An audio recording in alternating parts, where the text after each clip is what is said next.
Hey guys, FatBuddyCat here. How you doing? Well, we're gonna try to fix some things that aren't even broken yet. We're gonna take a look at this exhaust. Back there. Alright, so here's the juice of the fruit, guys.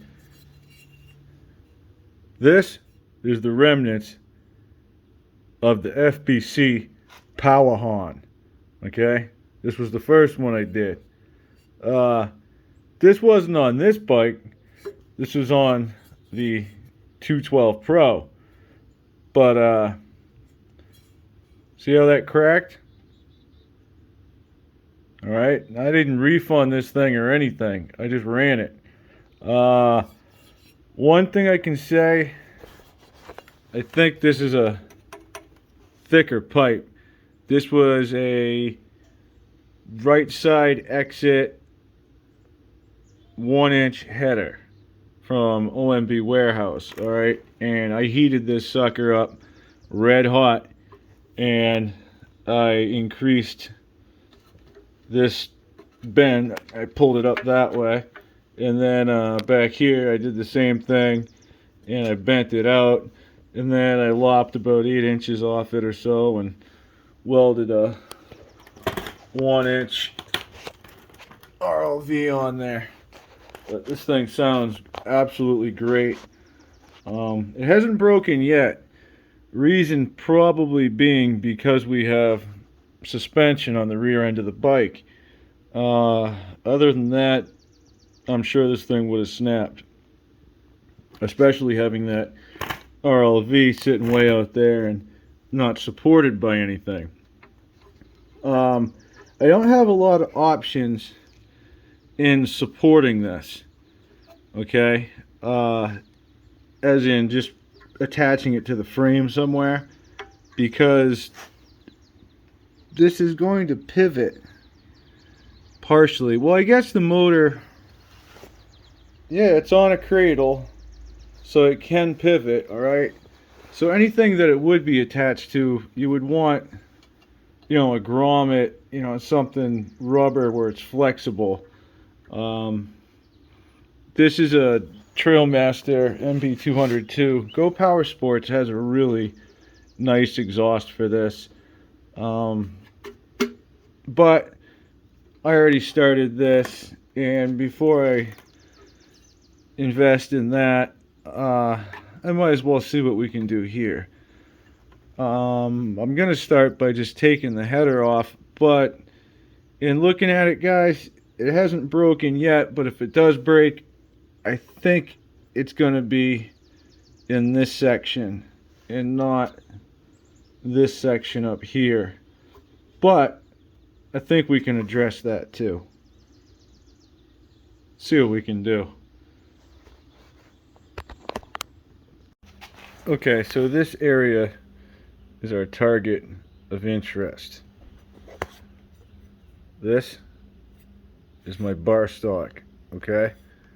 And I mean, I could just cut out 2 of these and put one on each side and weld them and grind them, I guess. But I think maybe we can do something lighter and neater, and try to make a tab that goes along the center line, right? Kind of like a spline, where the ridge of it follows this curve and then it comes straight across. So it's going to be kind of a weird shape to cut out and might be a little difficult to tack in there. Well, I think we should try it out anyway. What do we got to lose? Don't be scared. Oh boy. Alright, little trick I learned at NOM. So anyways, I just used the permanent marker method. Traced out the outline of this thing. Go cut that with an angle grinder. See how close we are. Alright guys, here's the first attempt at my cut. We're pretty close. If I go all the way flush to the left, I'm off on the right. I can't quite go all the way to the right because I'm touching up top. Alright, so it looks like if we take just a little bit out right up in here, alright, we should be able to get it in just a little bit tighter.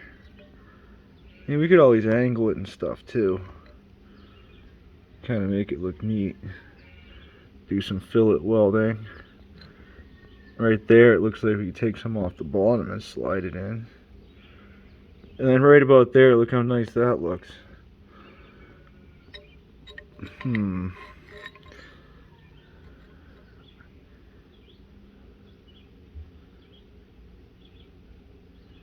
I like that right there. That's going to give us a lot of support.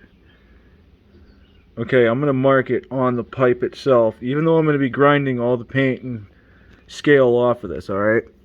Including the marker and everything else. I'm also going to go and take just a little bit off this tip up here. And we'll call that good. Alright, so now I'm outside.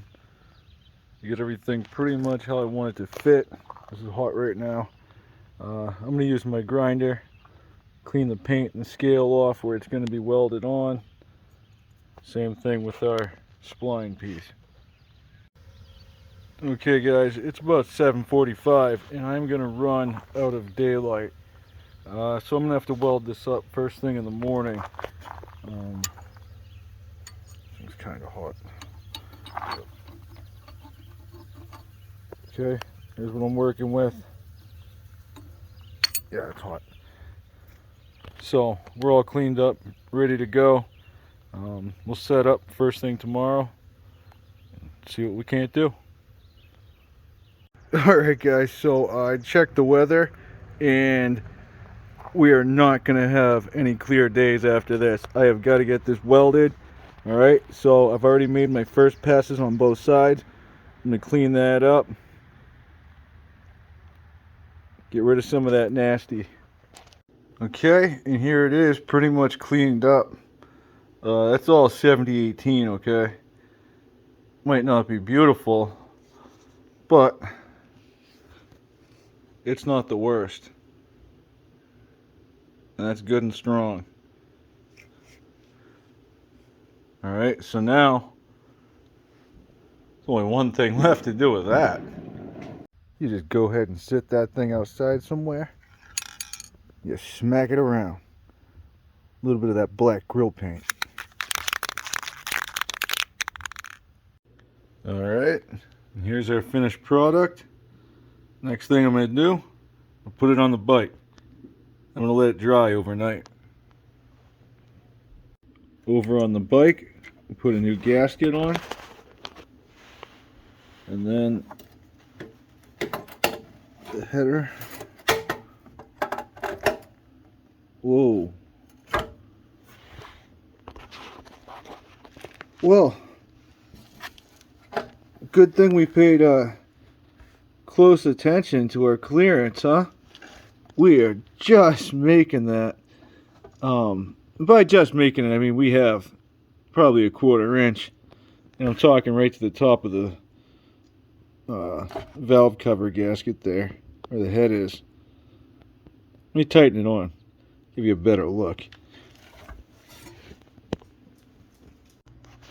Okay, I have this thing tightened down, and from this side you can see right here, that's the clearance I was talking about.